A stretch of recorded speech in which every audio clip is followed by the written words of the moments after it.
আসসালামু আলাইকুম রহমতুল্লাহ। আজকের ভিডিওতে আমরা দেখাবো কিভাবে অনার্সের প্রথম বর্ষে আপনারা ভর্তি আবেদনটি অনলাইনে করবেন। তো অবশ্যই ভিডিওতে লাইক করে দিবেন। তো দেখেন, আবেদন করতে পারবেন আজকে থেকে 28 ফেব্রুয়ারি 2025 তারিখ পর্যন্ত। তো আবেদনের নিয়মটা দেখাই দিচ্ছি।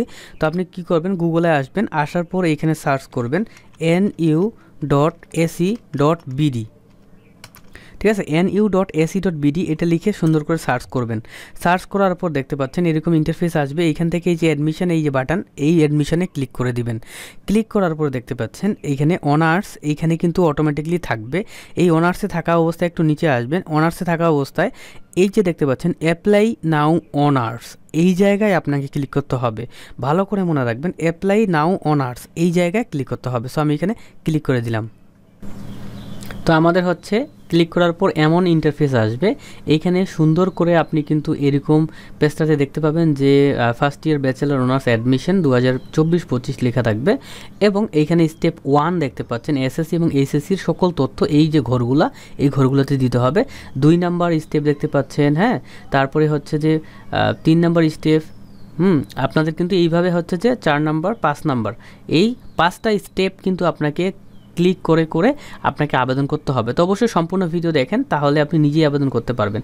তো আবেদন করার জন্য আমি নিচে আসলাম। আসার পর দেখতে পাচ্ছি এসএসসি এবং এইচএসসি পরীক্ষার সকল তথ্য দিতে বলতেছে। সো আমি কি করব, এখানে হচ্ছে আমার যে এসএসসি পরীক্ষার রোল আছে, এই রোলটা বসাবো, এখানে রেজিস্ট্রেশনটা এখানে বসাবো, এবং বোর্ড, কোন বোর্ড থেকে পাস করেছি এটা বসাবো, পাশের সাল এখানে আমি ক্লিক করে বসায় দিব। এবং এদিকে এইচএসসি পরীক্ষার যে রোল নাম্বার এটা বসাবো, এবং রেজিস্ট্রেশন নাম্বার, বোর্ড এবং পাশের সাল এগুলো আমি সব কিছু বসায় দিচ্ছি। বসানোর পরে নেক্সটে ক্লিক করব। তো আমি এগুলো একটু বসাই নেই। তো অবশ্যই ভিডিওটি লাইক করে দিবেন। ওকে, তো আমি এগুলো সব কিছু বসায় দিচ্ছি। বসানোর পর নেক্সট বাটনে ক্লিক করার সঙ্গে সঙ্গে দেখতে পাচ্ছেন এখানেই আপনার সকল তথ্যগুলো আসবে, কত জিপিএ পেয়েছেন, ঠিক আছে, 4 সাবজেক্ট সহ। এইদিকেও এইচএসসিতে কত জিপিএ পেয়েছেন 4 সাবজেক্ট সহ এটা দেখাবে। ঠিক আছে, আমি এগুলো সব হাইড করে রাখছি। এবং নিচে আপনার নাম, বাবার নাম এবং মায়ের নাম, সঙ্গে আপনার জন্ম তারিখটা দেখাবে। অবশ্যই জন্ম তারিখটা ঠিক করে নিতে হবে।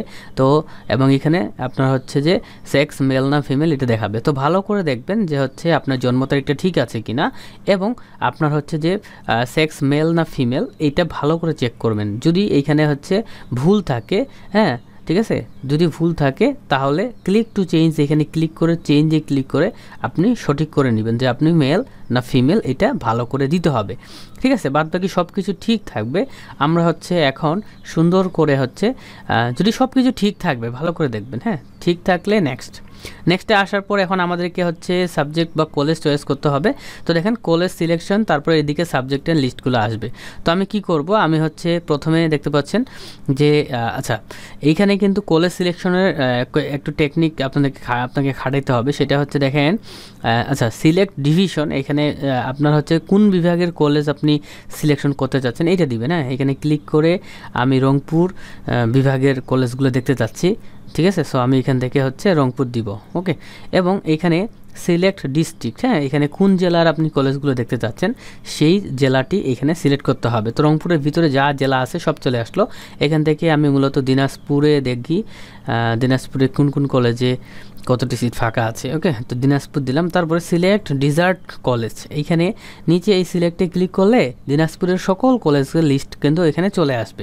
ঠিক আছে, তো আমি এখানে ক্লিক করলাম। এখানে দেখতে পাচ্ছেন অনেকগুলো কলেজ। তো এখান থেকে আমি চিন্তা করতেছি দিনাজপুর সরকারি কলেজটা কোথায়। আচ্ছা দেখি, দিনাজপুর সরকারি কলেজ, এই যে দিনাজপুর গভর্নমেন্ট কলেজ দেখতে পাচ্ছেন।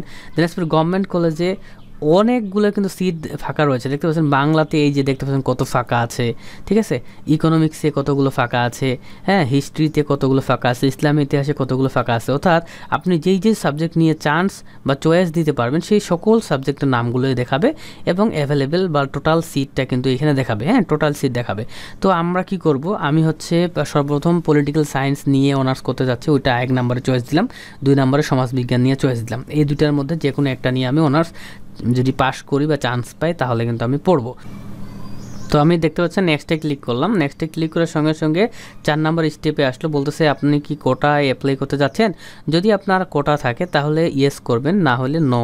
ঠিক আছে, ভুলেও কোটা ইয়েস করবেন না। যদি কোটা না থাকে তাহলে নতেই রাখবেন, ইয়েসে ক্লিক করবেন না। ওকে, যদি কোটা থাকে ইয়েসে ক্লিক করে আপনার কি কোটা আছে, মুক্তিযোদ্ধা কোটা না ক্ষুদ্র নৃগোষ্ঠী কোটা দিয়ে নেক্সট করতে হবে। ওকে, তো আমার যেহেতু কোনো কোটা নাই, আমি হচ্ছে এখানে জাস্ট কোনো দিব না, এখানে শুধুমাত্র নতে নয়ের ঘরে টিকমার্কটি বসাবো। ঠিক আছে, আপনার যার যেটা কোটা আছে বসায় দিবেন। ওকে, তো আমার যেহেতু কোনো কোটা নাই, তো সেই ক্ষেত্রে আমাকে ন দিতে হবে। এই যে দেখেন, নতে জাস্ট ক্লিক করে আমরা নেক্সটে ক্লিক করলাম। তারপর এখন 5 নম্বর স্টেপে আমাদেরকে বলা হচ্ছে একটা ছবি দিতে হবে, মোবাইল নাম্বার এবং ইমেল দিতে হবে। তো নর্মাল বিষয়, ছবিটা কিভাবে সাইজ করবেন 150 পিক্সেল ইন্টু 120 পিক্সেল, এটা নিয়ে আমাদের ভিডিও আছে, প্রথম কমেন্টে দিয়ে রাখছি, আপনি ক্লিক করে এই ভিডিওটা দেখে আসতে পারেন। ওকে, তো আমার যেহেতু ছবিটা সাইজ করা আছে, আমি এখন জাস্ট ছবিটা এখানে দিয়ে দিব। ওকে, তো দেখেন এখানে মোবাইল নাম্বারটি অবশ্যই দিতে হবে এবং ইমেইল আপনি চাইলে দিবেন, না চাইলে দেওয়ার কোনো প্রয়োজন নাই। ওকে, তো দেখেন আমি হচ্ছে এখানে ছবিটা দিব। তো ছবিটা দেওয়ার জন্য চুজ ফাইলে ক্লিক করলাম। ক্লিক করার পরে আমার ছবিটা কিন্তু অলরেডি আমার ফোল্ডারে আছে। আমি ছবিটা এই যে ক্লিক করে ওপেন করলাম, দেখেন আমার ছবিটা চলে আসলো। ঠিক আছে, এবং নিচে জাস্ট হচ্ছে আমি একটা মোবাইল নাম্বার দিব। ঠিক আছে, আর ইমেল চাইলে দিবেন, না চাইলে দেওয়ার কোনো প্রয়োজন নাই। ওকে, তো দেখেন এখানে সব কিছু ঠিক আছে, আমি এখন মোবাইল নাম্বারটি দিব।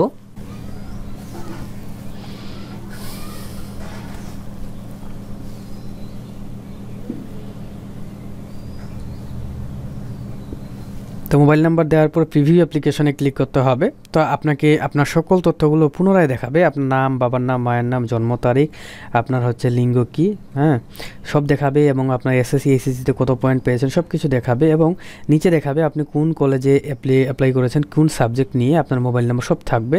সব ঠিক থাকলে আপনি এই যে সাবমিট বাটন, এই সাবমিট বাটনে একটা ক্লিক করে দিবেন। ক্লিক করার সঙ্গে সঙ্গে আপনার সামনে হচ্ছে এমন ইন্টারফেস চলে আসবে, এইখানে আপনার অ্যাডমিশন রোল নাম্বার থাকবে এবং এই আপনার পিন নাম্বারটি থাকবে। তো এইটা থাকার পরে আমাদেরকে এখন কি করতে হবে, আমাদেরকে অ্যাপ্লিকেশনটা ডাউনলোড করতে হবে।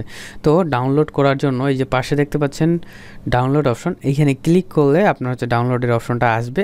এখান থেকে স্টার্ট ডাউনলোড, দেখতে পাচ্ছেন আমি ডাউনলোড করে ফেলছি। এটাকে যদি ওপেন করি, ওপেন করার সঙ্গে সঙ্গে দেখতে পাচ্ছেন আমার হচ্ছে এই যে এটা হচ্ছে আমার অ্যাপ্লিকেশন কপি। এই অ্যাপ্লিকেশন কপিটা 2টা পাতা বা 2টা পেজ আছে, এই 2টা পেজ আপনাকে প্রিন্ট করে আপনাকে কিন্তু 700 টাকা কলেজে জমা দিয়ে দিতে হবে এবং এই কাগজটি কলেজে জমা দিতে হবে। তাহলে আপনার আবেদন কিন্তু শেষ। তো এই ছিল ভিডিও, লাইক করে দিবেন। আল্লাহ হাফেজ।